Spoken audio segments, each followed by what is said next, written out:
Hey guys, welcome back to the channel. I'm bringing you a video from the airport, but I had to give you an update of what's going on with the memory stocks right now. Right now, it appears memory is under attack.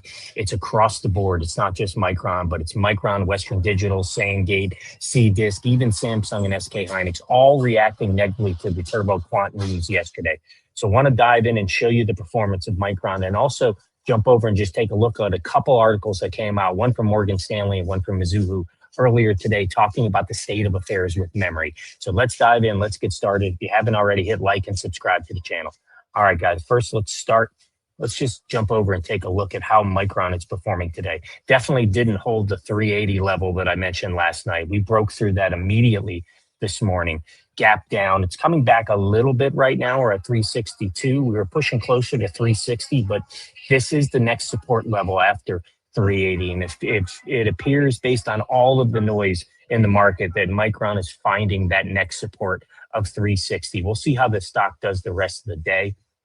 But right now, as I mentioned, it's not just Micron. You can see Micron is down by almost 5% there on the board. But if you look over to the right, you'll see that it is a memory sector story that is going on. SanDisk is down by over 8%. Western Digital closing in on a 6% decline.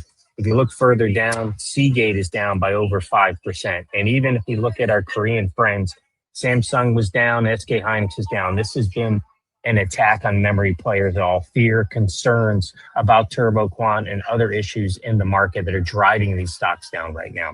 But let's jump over and take a look at a couple stories. I want to pull up the one from Morgan Stanley first. Morgan Stanley says memory stocks poised for a rebound despite recent sell-off.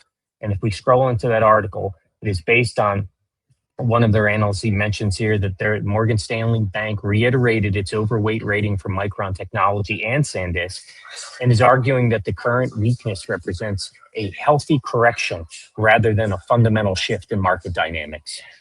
Furthermore, the analyst goes on to say that while flat spot prices and rising capital expenditures and productivity improvements would typically signal a cycle peak in normal market conditions, that we see none of those factors right now, that the current environment differs significantly from those historical patterns. So Morgan Stanley is arguing against the peak, cycle peak right now in memory overall. And finally, I do address the KV cache optimization concerns from Google with their turbo quant that we talked about last night, and weighed on that this is routine productivity enhancements rather than a structural threat to demand. So the bank said that recent sell-offs reflect market pricing of durability concerns, but maintain the underlying strength in the memory sector and will provide more sustainable and will prove more sustainable than current market sentiment suggests. So that's the update from Morgan Stanley. They're still very bullish about memory. They're bullish about Micron overall. They're bullish about the cycle that we're in right now, that they're not worried about turbo quant. It's a routine productivity update. They feel that the conditions in the market are not suggesting peak, and they feel it's sustainable over time. But let's jump over to Mizuho, which is also posted this morning. And their question was from Jeff Klein. I think their analyst says, "Well, should you buy the dip in memory stocks?" And we'll see. And yeah, it's Jordan Klein. I'm sorry. Jordan Klein goes on to say that a pullback in major memory names have prompted fresh investor anxiety. I think we can all agree with that. There's a lot of that in the market.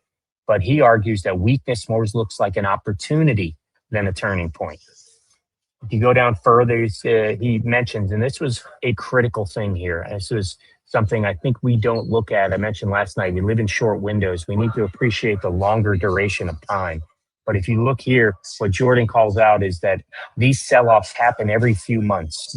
It's not a signal of a peak or a reason to dump. Actually, you make money buying these dips. The pullback in Micron down roughly 17% post-earnings highs, which is a rough 17% we've all experienced together. But it is in line with the 6 prior drops of 14 to 21% since the mid-2025.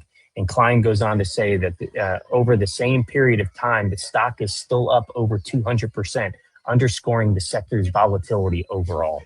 So I think those are just a couple articles I wanted to share with you.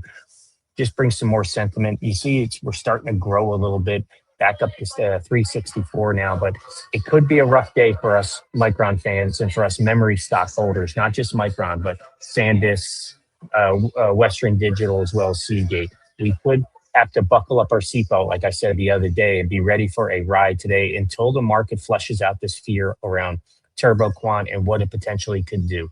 But that's my update for this morning. Let me know in the comments below if you see anything differently or you feel have a different sentiment at all overall. Would love to hear it. I'll answer every single question, but I hope you guys have a great day, and I'll talk to you soon.